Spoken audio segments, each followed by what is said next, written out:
So we've just arrived in a place called Birkenau, and you'll see the railway tracks coming into really the middle of Birkenau. Now, Birkenau is really the industrialisation of the slaughter that was carried out here in the 1940s. As you'll have heard in the previous gas chamber, they said that they could only incinerate the bodies of somewhere in the region of 300 plus people per day. So they really made this place so that they could, well, kill a lot more people. And you'll see the track there, and then the iconic archway there on the building. You'll notice the various watchtowers as you come around here, the fencing, the electric fencing, and the barbed wire. Now, this is a pretty raggedy track that we're walking down.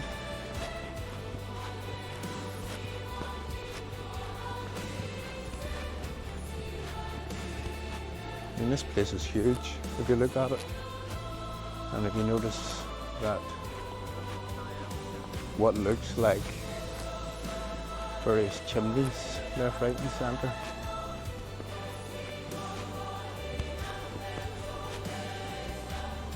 This is something else.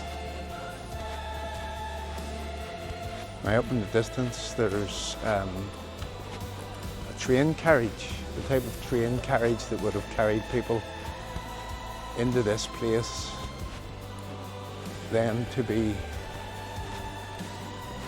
really looked at by the Germans and Nazis, and then they decided who would live or who would die. The people that were capable, they took them for forced labour. Women, children, disabled people, old people, people that weren't capable of work. They would have stripped them down, told them that they were going to be disinfected, cleaned up, showered. Now, apparently, according to the pictures in Auschwitz, they removed their larger property, and it was suggested by the tour guide that what they did was they let them hold on to some personal belongings to make them feel comfortable. That were the people that was going to be slaughtered there and then. They took them, they stripped them, they put them into, well, they thought they were going to a shower block to get themselves cleaned up, disinfected. But really they were getting into gas chambers, because they were of no use to the Nazis, and they're evil, make no mistake, they're evil killing machine. Now, I'm here really looking at this because I really want to compare what's happening in our world today in 2025. I mean, we do know that the Nazis, they had a huge propaganda campaign against Jewish people specifically, turning everyone else against them. And that's what we see in 2025. I mean, just a few weeks ago, we seen the murder of Jewish people in Manchester. And if we would listen, say, for example, to the BBC, the mainstream media, what you'll hear is the BBC reporting on the Hamas-controlled health ministry, where they're taking really as fact what Hamas are saying, what the people who are designated as a terrorist organisation are saying. and they're pumping it out through your BBC channels. And people are listening to the propaganda. People then are blaming every single Jewish person for the actions of the Israeli government.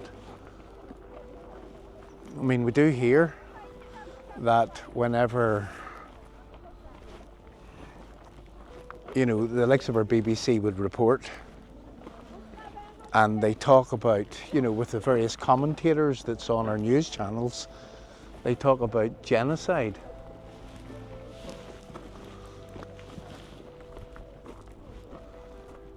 But it's only genocide from one source, one end of this equation.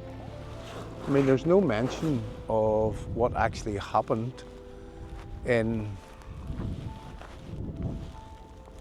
was it October the 7th, October the 11th? Someone will correct me. Was it 2023, just a few years ago, where Hamas, the terrorist organization, went into Israel on a spree of murder and mayhem and rape and pillaging.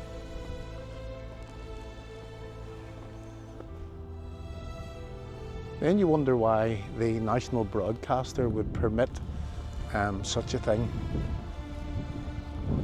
such propaganda to go through those media channels to wind people up against every single Jewish person. You know, in Auschwitz, I showed you the very first building that you go into, and on the wall there is that saying, which is very, very true: those that forget the past are condemned to repeat it. And it's this picture that I want to draw everyone's attention to.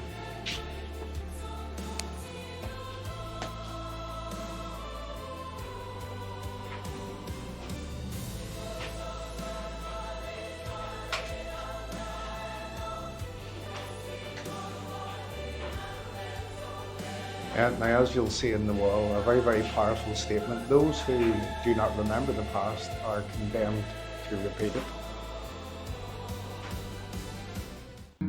Can't kill the truth with a hollow drone. Hands or eyes clenched in fists, history's patterns.